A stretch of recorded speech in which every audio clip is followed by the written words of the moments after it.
Dari sana kalau dijaga benar kita dapat dana hibah besar dari luar, tapi apakah hanya sebatas itu aja Pak Rahmat? Artinya kita hanya rawat saja, jaga hutan itu jangan diapa-apakan, atau mungkin ada fungsi, ada yang bisa kita manfaatkan nilai ekonominya tanpa mengorbankan fungsi ekologis dari hutan itu sendiri? Jadi sebelumnya saya ingin menyampaikan bahwa kawasan hutan di Indonesia di daratan itu ada 120 juta hektar yang itu dibagi menjadi hutan konservasi 27 juta hektar, kemudian ada hutan lindung ya. Kalau hutan lindung ini lebih ke hidrologis ya, daerah tangkapan air, karena dia biasanya di kemiringan yang curam. Itu ada 29 juta. Kemudian ada hutan produksi yang ini bisa dikelola untuk ekonomi kayu dan hasil hutan bukan kayu, tapi sekarang juga ada arah untuk kemudian restorasi ekosistem dengan skema karbon di hutan produksi. Ada sekitar 56 juta hektar di seluruh Indonesia. Kemudian juga ada hutan produksi konversi, artinya hutan produksi yang tutupan hutannya rendah, ya, yang itu bisa dikonversi untuk kepentingan non kehutanan. Misalkan dalam rangka untuk ketahanan atau swasembada pangan, energi dan yang lain-lain. Karena kita masih negara berkembang, ya, menuju maju. Intinya bahwa sektor kehutanan juga harus menyeimbangkan antara aspek ekologi, ekonomi dan sosial. Nah, sekarang ini kita sedang mendorong transformasi pengolahan hutan di Indonesia dari bisnis yang ekstraktif menuju yang regeneratif. Ekstraktif artinya adalah memanen kayu atau berorientasi pada kayu, tetapi kepada regeneratif berarti penanaman melalui restorasi ekosistem. Sebagai gambaran, sekarang ini PWPH atau perizinan berusaha pemanfaatan hutan atau dulu istilahnya adalah HPHTI, ya. Ini ada yang sekarang bertransformasi ke PWPH restorasi ekosistem untuk jasa lingkungan termasuk karbon. Ditambah juga pengajuan izin PWPH baru untuk restorasi ekosistem, dan ada juga yang ini sekarang sedang berproses permohonan di Kementerian BKPM atau hilirisasi untuk PWPH restorasi ekosistem. Jumlahnya adalah 437 unit seluas plus minus 10 juta hektar. Jadi kita lagi mendorong transformasi dari ekstraktif menuju ke restorasi ekosistem dengan menanam. Dan di Indonesia dari tahun 2024 sampai 2050 kita menghitung ada potensi nilai ekonomi karbon sebesar 13,4 miliar ton CO2 ekivalen. Yang ini kita bisa dorong melalui yang pertama sumbernya lahan kritis yang ada di Indonesia. Jadi ada 12,3 juta hektar lahan hutan dan lahan kritis di areal penggunaan lain. Itu sumber pertama untuk kemudian kita rehabilitasi. Kemudian yang kedua adalah penurunan emisi sekitar 48,7 juta hektar sampai dengan 2050. Kemudian ada juga potensi lahan perhutanan sosial seluas 8,3 juta hektar. Jadi Kementerian Kehutanan sudah memberikan SK persetujuan kepada 1,4 juta KK se-Indonesia untuk bisa memanfaatkan lahan perhutanan sosial dengan pola agroforestry. Kemudian sumber yang keempat adalah hutan adat.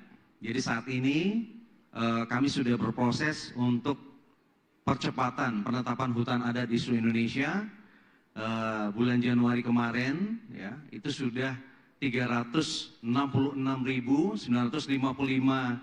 hektar hutan adat yang sudah kita tetapkan dari 196 masyarakat hukum adat. Dan ini kita akan dorong percepatan sampai dengan 2029 target 1,4 juta hektar penetapan hutan adat di seluruh Indonesia, dan ini sudah di state oleh Bapak Hasyim Joyo Hadikusumo, utusan khusus Presiden pada saat COP30 di Brasil. Jadi intinya adalah kita dorong ekonomi hijau, bukan ekstraktif, tetapi lebih ke restorasi ekosistem.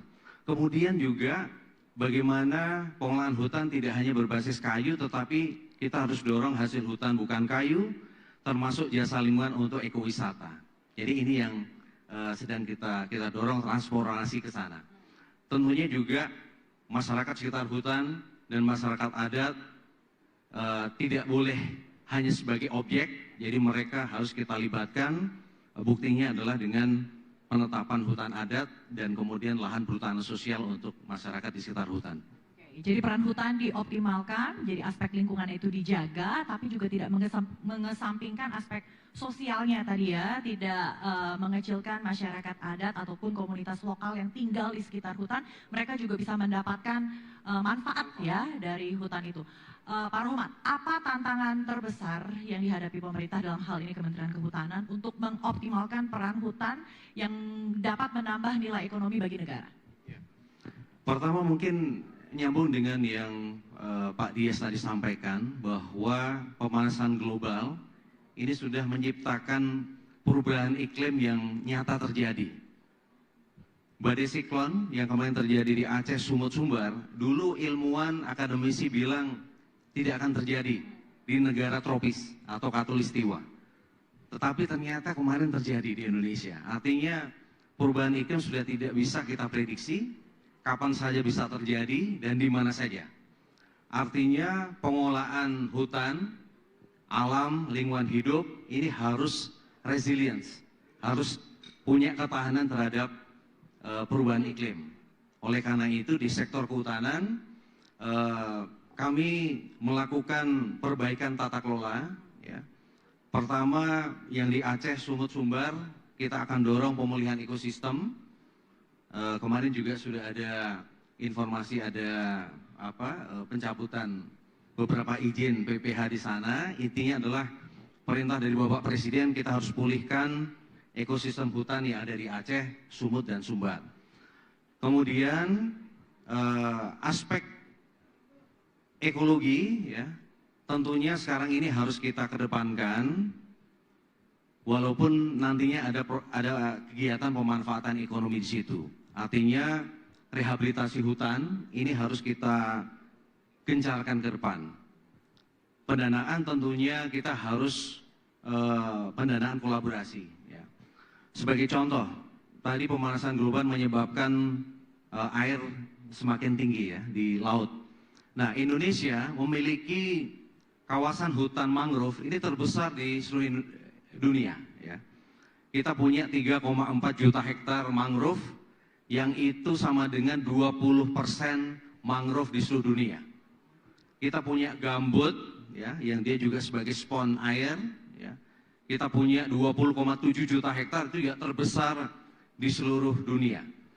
Dan hutan mangrove dan gambut itu menyerap karbon 3-5 kali lipat lebih besar dibanding hutan tropis di daratan, bayangkan. Jadi kalau hutan tropis di daratan sebagai paru-paru dunia, dia menghasilkan oksigen. Kalau mangrove dan rawa, dia itu sebagai ginjalnya bumi.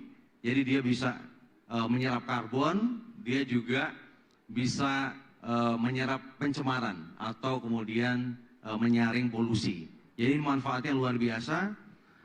Kita terus mendorong adanya rehabilitasi mangrove, ya. Kita masih ada sekitar 600.000 hektar lahan mangrove yang kritis, yang ini terus kita lakukan rehabilitasi. Pendanaan bukan hanya APBN, tapi tadi juga disampaikan oleh Pak Dias, ada pendanaan dari luar negeri karena kita berhasil menurunkan emisi, ya, pada saat REDD+.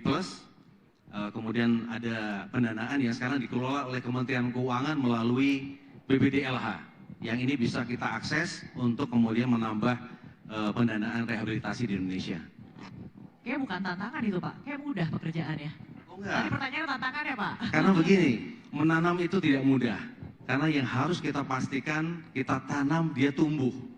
Sehingga kemudian pendanaan rehabilitasi itu harus mempertimbangkan 3 tahun. Tahun pertama penanaman, kemudian pemeliharaan sampai dengan tahun kedua. Jadi 3 tahun itu harus ada pendanaan rehabilitasi sekitar 20 juta per hektar. Itu result based payment ya. Jadi kalau result tidak ada, paymentnya juga tidak cair gitu ya Pak ya. Iya. Oke, nah itu juga salah satu tantangan.